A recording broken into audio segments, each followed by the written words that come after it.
En el marco de los festejos por el aniversario 65 de la Facultad de Letras Españolas de la Universidad Veracruzana, presentamos el ciclo de entrevistas Pasillos de la Memoria, en el cual docentes de diversas generaciones comparten su experiencia sobre lo que les ha significado ser miembros de esta comunidad académica. Su testimonio, rico en matices y resonancias, constituye un capítulo fundamental de nuestra historia universitaria. Acompáñenos.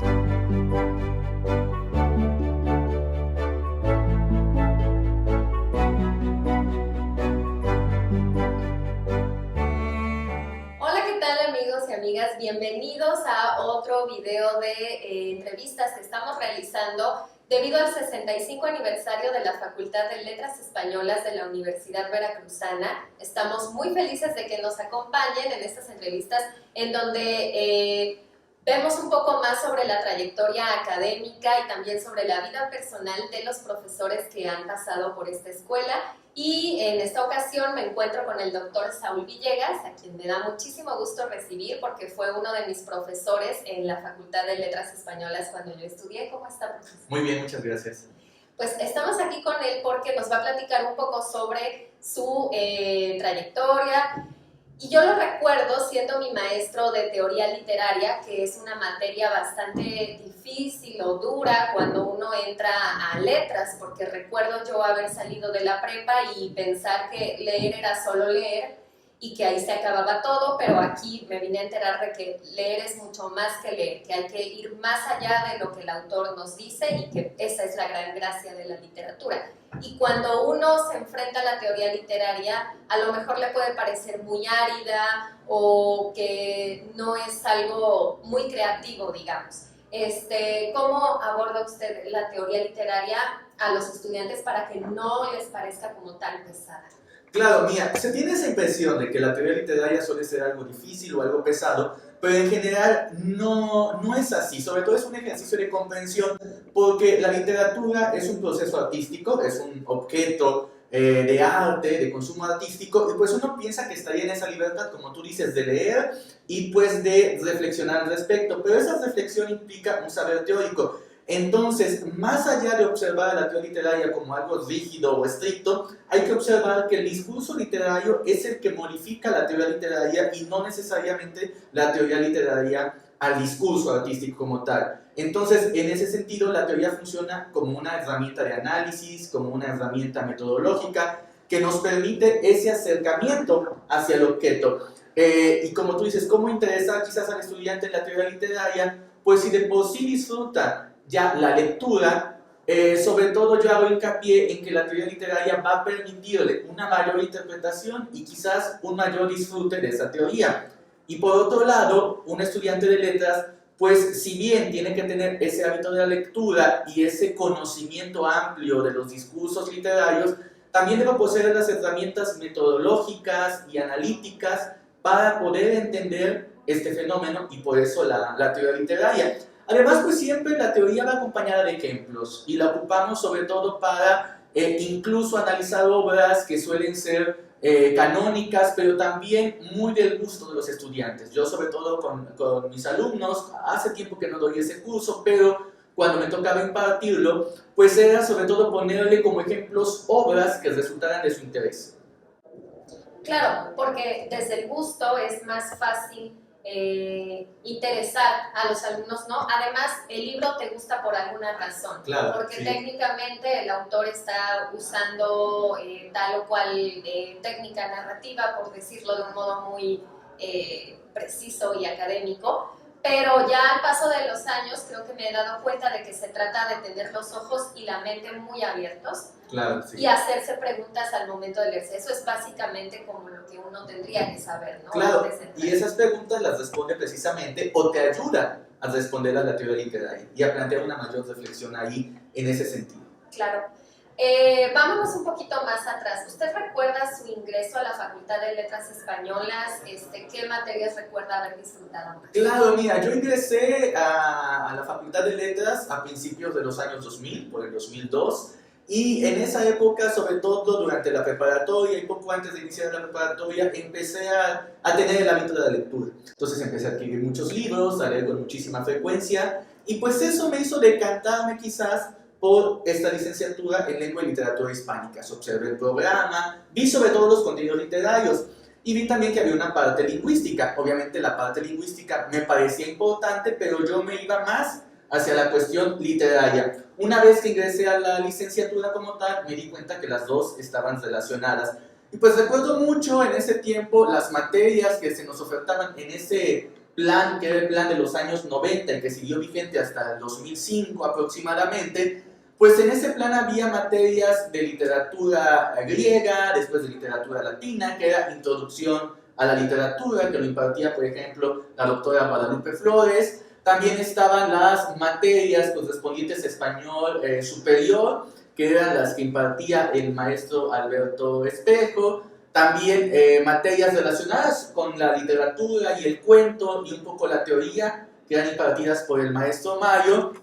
Una materia que quizás ya no se ve tanto ahora, que es semiótica, que antes llevábamos incluso en ese plan los cursos de semiótica, y las materias de lingüística, de introducción a los estudios lingüísticos, que eran impartidas por la maestra Mose. Ese fue mi primer encuentro y mi primera motivación para ingresar a la licenciatura, y como te digo, me percaté de esa conexión entre los estudios literarios y los estudios lingüísticos, que yo cuando iba a ingresar dije, bueno, ¿y eso para qué me va a servir si yo quiero literatura? Y después me di cuenta que eran muy útiles, no solo como disciplina en sí misma, que es la lingüística, sino como una disciplina que acompaña y sirve para el entendimiento del fenómeno literario. ¿Recuerda algún libro que usted haya leído antes de ingresar a la carrera o tal vez en su infancia que le encantó y que lo decidió a estudiar literatura? Pues mira, hubo varios, entre los que yo recuerdo, por ejemplo, sobre todo a Gabriel García Márquez, con 100 años de soledad, a Rulfo, con Pedro Páramo y El llano en llamas. Creo que son los libros que más recuerdo. También la literatura europea, a Wilde sobre todo, a Flaubert, a Solá, que eran algunas lecturas, fíjate que para la edad que tenía en ese tiempo, para ser un adolescente, eran un tanto lecturas pues canónicas que no eran tan sencillas, pero a decir verdad, no sé por qué me resultaban tan interesantes, porque sí leía, por ejemplo, textos que todo el mundo te va a comentar, como Julio Verne, y que me llamaban la atención, pero me inclinaba más hacia una literatura de ese tipo. Quizás por otras situaciones personales o los libros a los que tenía acceso. En ese tiempo, por ejemplo, recuerdo que si bien podía adquirir algunos libros, pero no todos tampoco, porque no tenía tanto dinero para comprar el libro que yo deseara y pues eran costosos también, pero estaba la biblioteca de la ciudad, que está ahí en el centro aquí en el centro de Jalapa, y pues tenía una colección muy vasta de literatura clásica, y creo yo que ahí empezó a surgir quizás ese interés por autores no tanto de clásicos de la tradición grecolatina o medieval, sino más un poco del siglo XIX y del siglo XX, que empecé a leer con mucha efusividad y con mucho entusiasmo. Y fíjate que ya fue hasta la facultad que empecé a leer también literatura más contemporánea, aunque me empecé a enterar más de escritores contemporáneos, escritores jóvenes para esa época, que tendrían alrededor de 30 o 40 años. Sí, también fue mi experiencia de leer más contemporáneos en la carrera, Claro. Porque yo creo que mi personalidad es muy de clásicos, pero con el tiempo sí aprendí a valorar a muchos autores contemporáneos, ¿no? Y en ese sentido, tal vez es una pregunta difícil, pero ¿qué representa la literatura para usted en su vida cotidiana, en su vida personal? Mira, pues la literatura, desde que yo empecé con este hábito, que fue como a los 12 años, 13 años, por ahí más o menos, pues ha sido una constante. Siempre trato de mantener un poquito al pendiente de qué se está publicando, sobre todo los escritores jóvenes, porque los clásicos, digamos, tú lo puedes indagar y sabes cuáles son las obras, obviamente hay que estudiarlas, hay cursos para ello, pero sobre todo de mantenerse al día con las escrituras, los autores contemporáneos. Y es por ello que pues trato de mantenerme en esa sintonía, y pues por eso el discurso literario para mí es algo sumamente cotidiano. O sea, desde las clases que imparto, desde mi formación académica, y pues también como un gusto o un hábito cotidiano. A veces también uno acaba tan cansado después de un día donde tienes que dar clases, leer tesis, corregir algún texto que estés elaborando, algún artículo, que efectivamente lo menos que quieres hacer después de todo este tiempo es dedicarte a leer un libro. Pero, por ejemplo, hay otros momentos en donde no estoy tan saturado de actividades y el hábito de lectura es siempre una constante. Entonces, es también un hábito para mí divertido y sumamente relajante. Creo que eso es lo más importante, ¿no? Que sea divertido, que no sea algo que uno haga por obligación o por tarea. Bueno, eso sería como lo ideal para mí, ¿no? En cuanto a la promoción de la lectura. Mencionaba usted las bibliotecas, que yo creo que tuvieron en algunas generaciones un peso muy importante en cuanto a la formación de lectores, ¿no? Pero ahora yo no sé si tienen ese mismo peso debido a las redes sociales, debido a que tal vez han caído un poco en el olvido dentro de la sociedad. ¿Cómo ve ustedes? Claro, yo creo que sí han caído en el olvido porque ahora todos nuestros estudiantes que son los que están en la facultad, que tienen el hábito de la lectura, es muy curioso que lo más factible para ellos ya no es acudir a la biblioteca, sino conseguir en línea el texto en un soporte digital. Mucha gente critica eso, a mí no me parece que sea inadecuado, me parece pertinente porque a final de cuentas las tecnologías nos sirven para eso.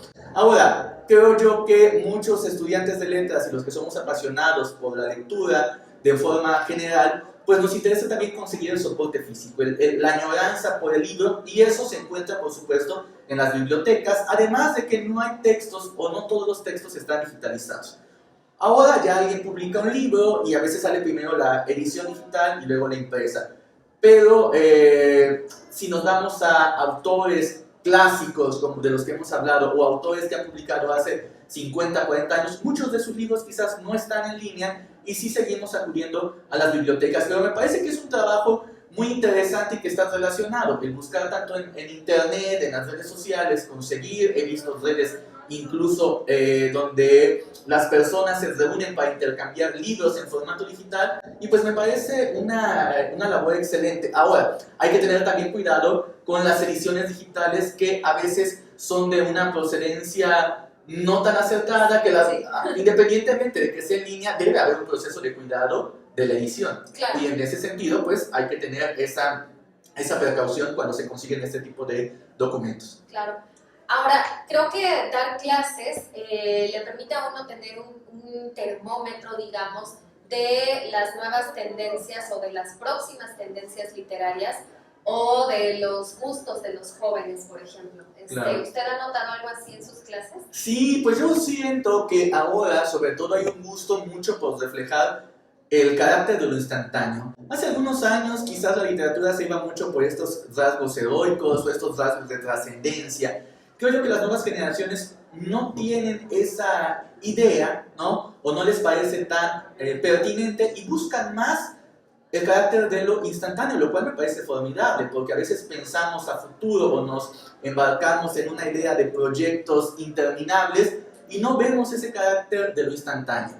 Yo veo mucho en el ensayo literario contemporáneo que está esa idea del instante, del momento cotidiano. También hay ciertas tendencias, por ejemplo, el auge de la literatura escrita por mujeres, que también me parece extraordinario, sobre todo porque durante muchísimos siglos, e incluso hasta bien entrado el siglo XX, se hizo a un lado. La literatura de temática homoerótica también está muy en boga. O, por ejemplo, ahora, quizás ya no tanto, pero hasta hace algunos años el tema de la violencia en la literatura, cuestiones de política también se presentan ahí. Y noto también un resurgimiento del discurso neofantástico. Bueno, esa es mi impresión, grosso modo, de todas estas tendencias que están surgiendo. No podríamos hablar de una, sino de varias tendencias, creo yo.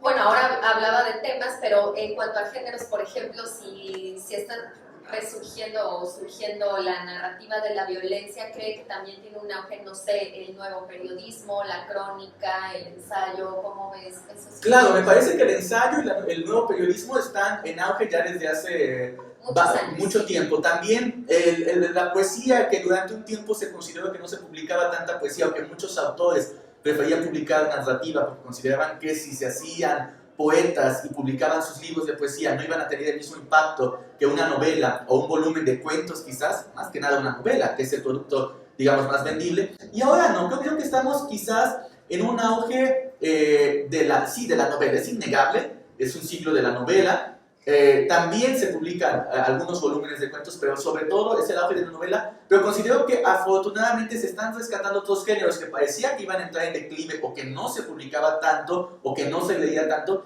que era la poesía, o que es la poesía, también el ensayo literario, que siento que está cobrando todo ese auge, y pues el cuento que no se ha dejado a un lado, sobre todo cuentos que aparecen no solamente como libros, sino que aparecen, por ejemplo, en periódicos, en revistas literarias, o pequeños ensayitos de creación literaria que aparecen por ahí en revistas y no necesariamente en publicaciones en cuanto a libros. Sí, porque también hemos visto un gran crecimiento de propuestas editoriales. Actualmente creo que la oferta es grandísima y también mucho de ello recae en editoriales independientes, ¿no? Sí, que a claro. lo mejor forman los mismos escritores para dar a conocer sus obras, ¿no? Sí, hay un auge también de editoriales independientes, como mencionas, lo cual es formidable porque hasta hace algunos años estábamos muy acostumbrados a ver un grupo de editoriales que prácticamente tenían controlado todo el mercado y las publicaciones, y que un escritor joven tenía que pasar por ciertos filtros ya institucionalizados o ya previstos, por así decirlo, dentro de estas editoriales. Y entonces las editoriales independientes lo que han hecho es como flexibilizar y permitir la publicación de otros autores que hasta cierto punto no habían sido tan tomados en cuenta por estas compañías editoriales gigantescas. Y a mí me parece que eso es también extraordinario porque permite la diversidad en las publicaciones. Ahora, ¿cuál diría que son los principales retos de un docente aquí en la Facultad de Letras de la UB? Bueno, uno de los retos más importantes, creo yo, siempre está en el hecho de mejorar la redacción de sus estudiantes. Creo yo que ese es uno de los... Porque una persona que estudia lengua y literatura hispánicas debe saber hacer dos cosas: leer bien y escribir bien. Y entonces, si no escribe bien, pues entonces no será un buen profesional, porque a final de cuentas su trabajo tiene que ver mucho con la redacción. Si uno escucha que alguien se dedica o que estudió lengua y literatura hispánicas, pues inmediatamente le va a decir: oye, puedes revisar un texto, puedes escribirme un discurso, y si no lo hace bien, ahí estaría hablando de una formación un tanto inadecuada. Entonces yo creo que la parte más importante es la redacción. Después de tantos años que, por ejemplo, llevan estas materias de redacción, es un trabajo, yo creo que continuo, es un trabajo constante, y que es una de las, incluso cuando ya llegamos, yo ahora estoy más en las materias orientadas hacia la redacción de tesis, y noto que incluso en estudiantes ya de últimos semestres es un proceso que les resulta un tanto complicado, a veces tortuoso, cuando debe ser algo que hay disfrutable, ¿no? Y más fluido a esas alturas, ¿no? Entonces yo creo que uno de los principales retos es ese, que los estudiantes tengan una buena redacción en cuanto salgan, o en cuanto estén elaborando su tesis, que les resulte factible realizar eso.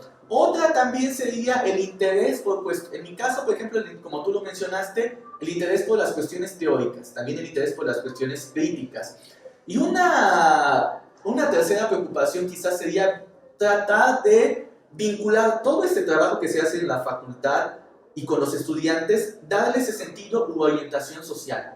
Porque a veces, como estudiosos de la literatura, nos aislamos un poco en lo que es solamente el discurso literario.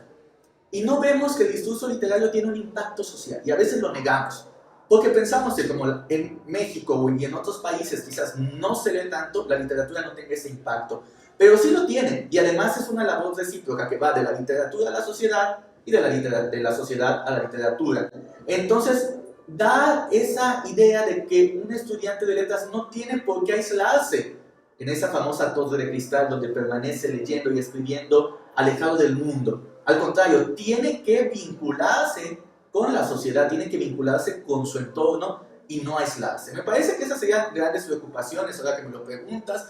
Quizás habría otras por ahí, pero en este momento no las tendría o no las recordaría con exactitud, pero creo yo que esas serían las grandes preocupaciones de un profesor en mi caso, sobre todo la redacción, el vínculo con la sociedad y el interés también por las herramientas teóricas, metodológicas y críticas en general.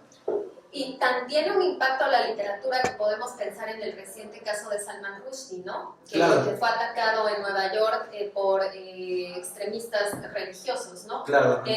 No sé si ese caso se comentó en la facultad. Yo creo que es importante para hablar de este impacto que tiene, leamos o no, porque incluso la censura, aunque no se haya leído o no se conozca un libro, se puede censurar, ¿no?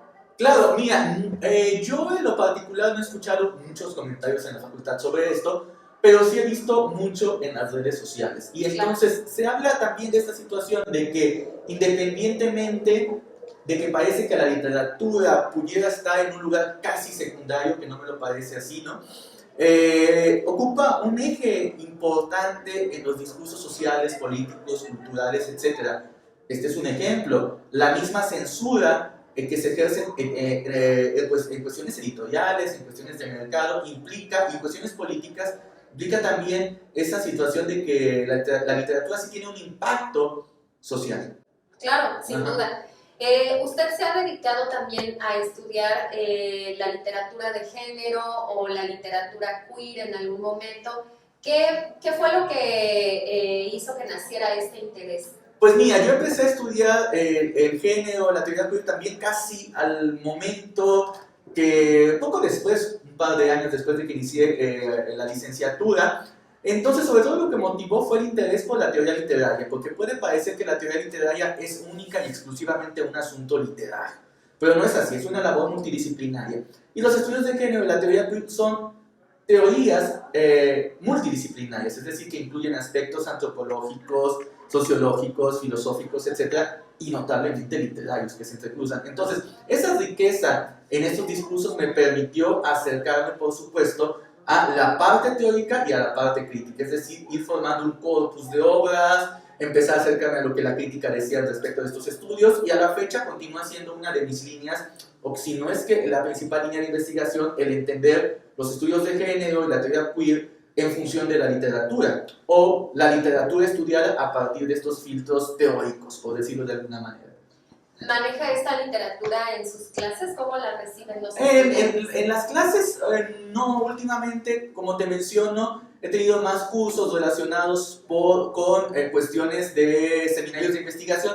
Ahí hay algunos estudiantes que se relacionan con estos discursos y obviamente se les da la orientación teórica o crítica que se requiere, ¿no? En cuestiones de cursos de literatura, ocasionalmente se puede ver, porque ya hay programas que tenemos y a veces se puede agregar un poco de lo que cada uno de nosotros como docentes se dedica, es decir, un poco de su línea de investigación, pero lo vi también un poco en teoría literaria, y hace algunos años impartí algunos cursos optativos de estudios de género, de teoría queer y de literatura de temática homoerótica, por mencionarte algunos casos.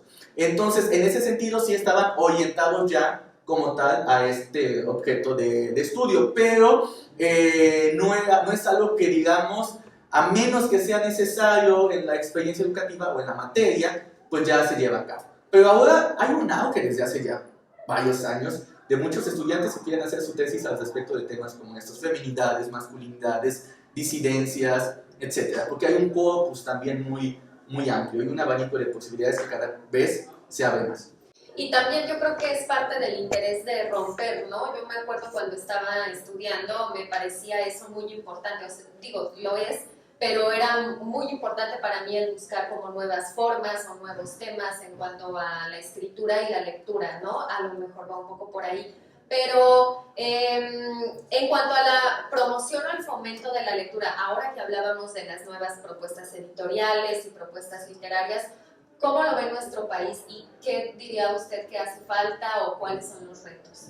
Bueno, yo creo que, fíjate que México es un país que tiene varias editoriales independientes, lo cual ha funcionado bastante bien, y en cuanto a la promoción de la lectura, creo yo que es un país también que realiza numerosas ferias, tanto universitarias como, digamos, no necesariamente en ámbitos tan institucionales. Entonces creo yo que se está dando un auge, pero es importante sobre todo captar la atención del público lector, porque no solamente se trata de hacer algo institucional o algo en un sentido sumamente académico, sino que se trata también de acercarse a la producción de escritores, establecer diálogo con ellos. Y yo creo que es algo que sí se está dando últimamente. Claro, falta mayor fomento, falta mayor promoción, pero creo yo que el camino va hasta cierto punto en buenos términos y puede crear una mayor cantidad de lectores. ¿Y qué es de lo que se trata?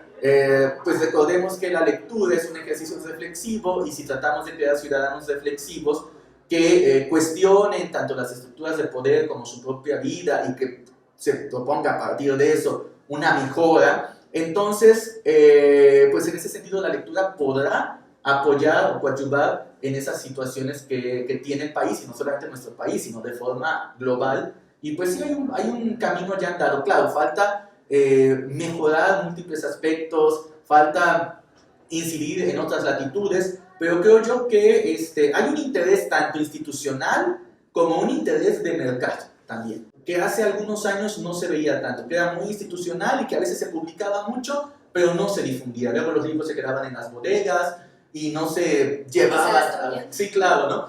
Entonces, ahora de lo que se trata es precisamente de la difusión. Ya tenemos los productos, ahora hay que hacer una difusión amplia. Claro, es que es al final muy importante para vender, ¿no? Y para que una editorial se sostenga, a fin de cuentas es un negocio, ¿no? Sí, sí. Y hablando de eso, ¿tiene usted alguna recomendación de libro para quienes nos están viendo?